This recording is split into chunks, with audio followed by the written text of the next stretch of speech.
Shalom, y'all. KARADYAH'S Soul here. I just wanted to come and sit down and give y'all this quick little thought that I was just um, searching for answers, and I'm not sure if this was a question, but it was an understanding that came to my spirit. So I was thinking about how in my career as a musical artist and also in my spiritual work, I have to interact with a lot of men. I have to work with men often, and sometimes it can put you in a position to where you're like a leader of men of sorts. So let me explain to you what I mean by that. And y'all, I haven't been up long, y'all. I'm tired. I have a lot to share with y'all. But I probably look like I'm tired and beat up around the face, but I said I'm gonna come and record this anyway. So let me back the camera up a little bit. But yeah, it puts me in contact with a lot of men. And sometimes you become a leader of men of sorts. So, for instance, my band, I'm the leader of those men in the aspect of where the music goes, how it sounds, how it comes out, how we relay it, what the message is. But what I want to say, or the understanding that came to me, all in all, what I heard is, ladies, okay, there's a scripture that we always quote when it comes to where it says that it's a disgrace for a woman to, I think it says preach to a man or something.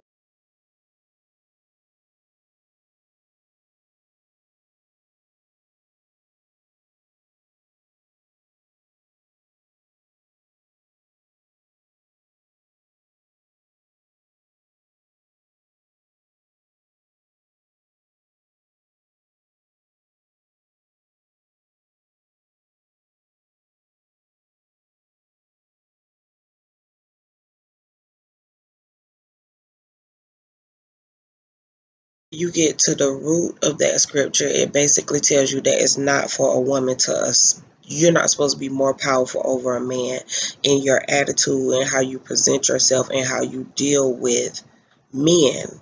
It doesn't say you have to submit to every man. The word says woman only submit to your man, but you show men a certain type of respect and let them be the leaders. We don't have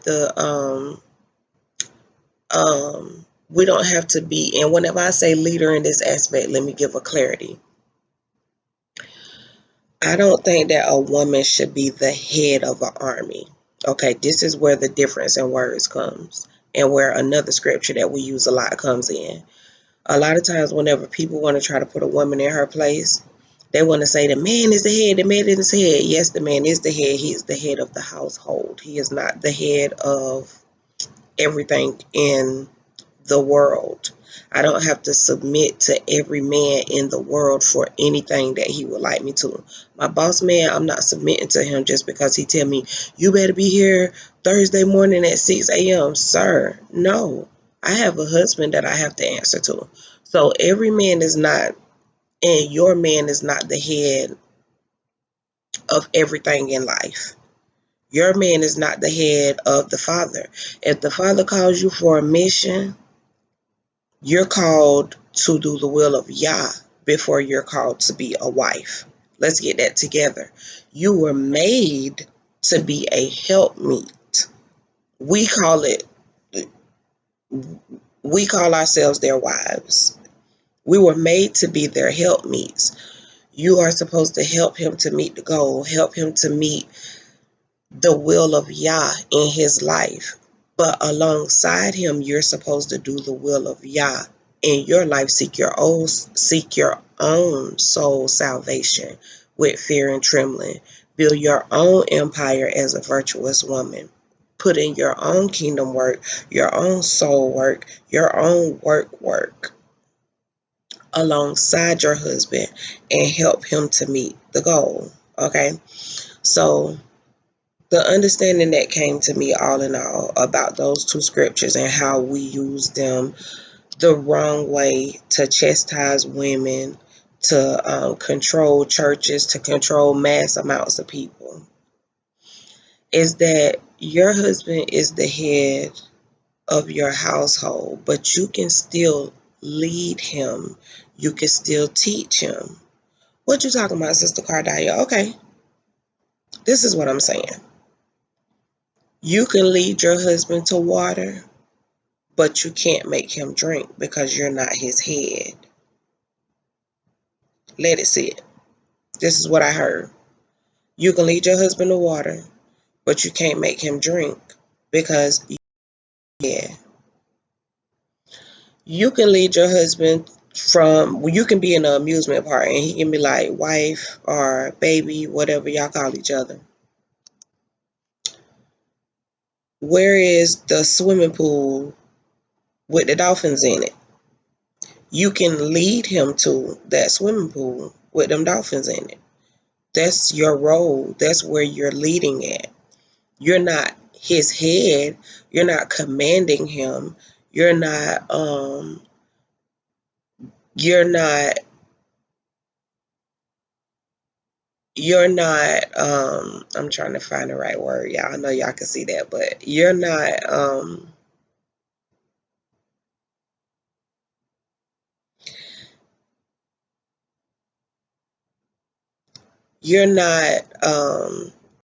painting, or you're not taking dominion over him.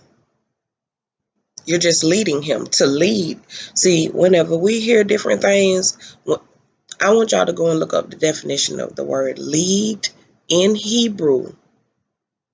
It's going to give you the English definition first. Whenever you go into whatever web page, it should get this what you need to be looking for.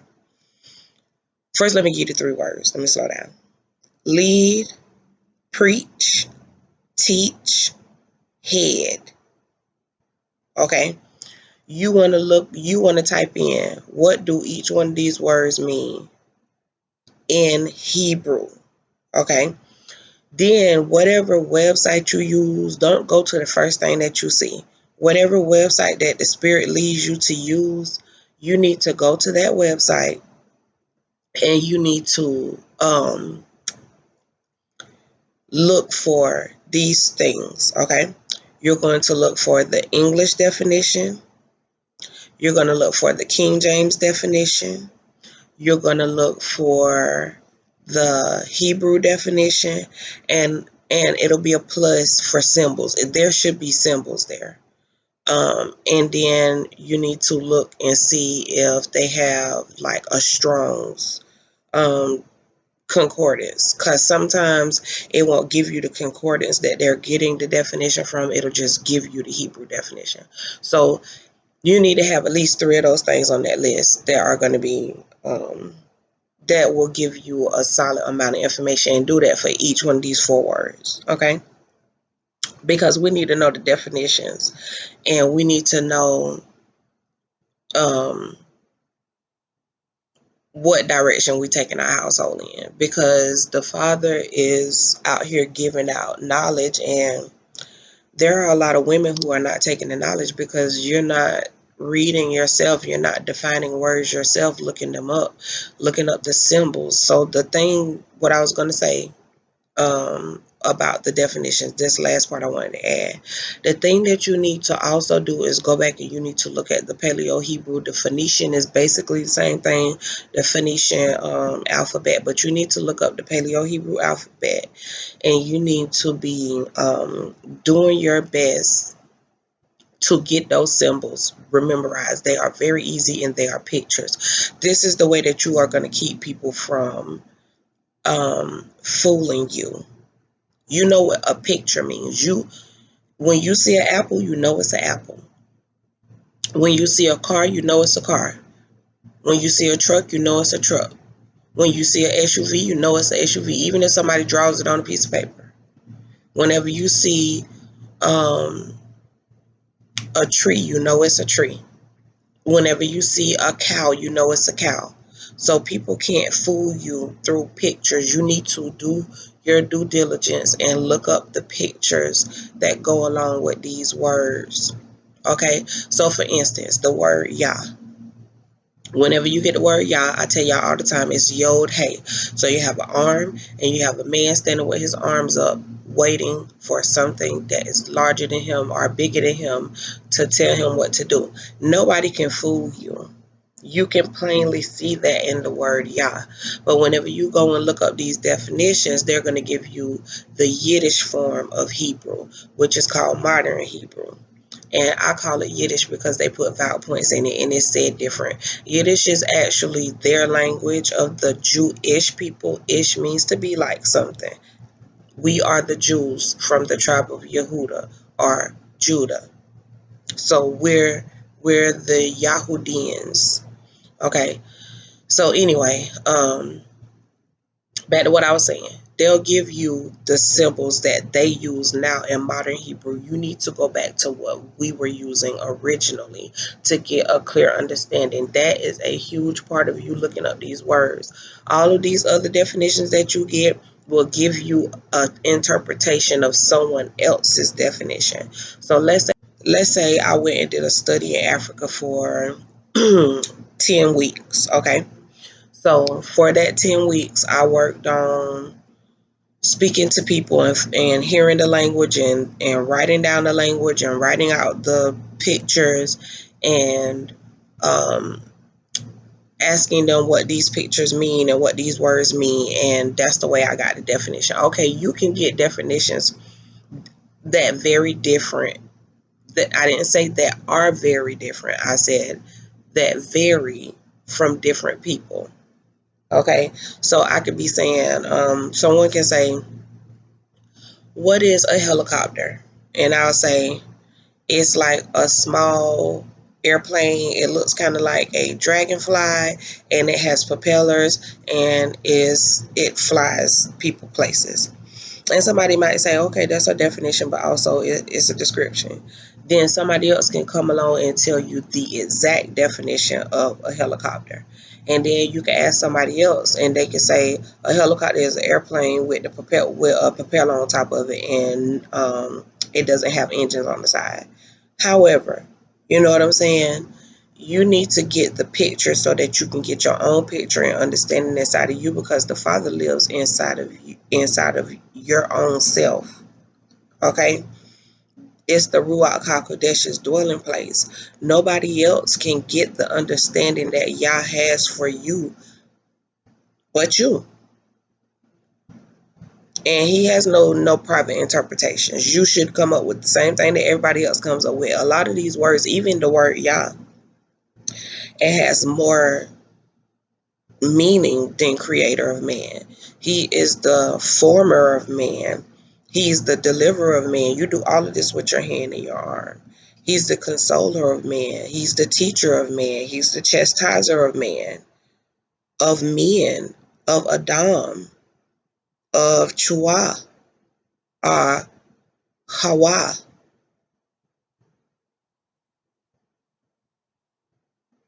So I just want y'all to dwell on all of that, okay? Um, Dwell on doing this study all the way through to get an understanding inside of yourself with where you stand in your household. My husband will let me lead him to different things, but I'm not his head. I'm not going to head him. And even with leading him through different things, um, sometimes there comes a coercing, y'all. I say that word so bad. Persuading him to let me take him in that direction and letting him know, I love you, I care for you. I am the daughter of Eve or Chua, so I have to fight to not make the same mistakes that my grandmother made. Okay?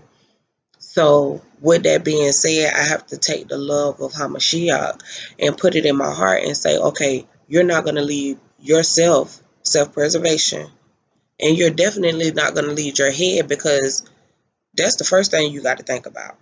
Whenever you're married and joined to this man, you can't lead your head to destruction, honey. What is you doing? If you kill the head, then the behind gonna die, and you the rest of the body. You know what I'm saying? Or not the rest of the body, but yeah, if it's only y'all two, you're the rest of the body. Inside of my mind, I see a picture, and the children come down at the bottom. I mean, during the middle of the belly, and like the children come from sit. The children sit at like the rib area on down to your waist, and then the rest of your family is down the legs and everything, and then strangers are the feet. Whenever it comes to the order of what I call my household. And why do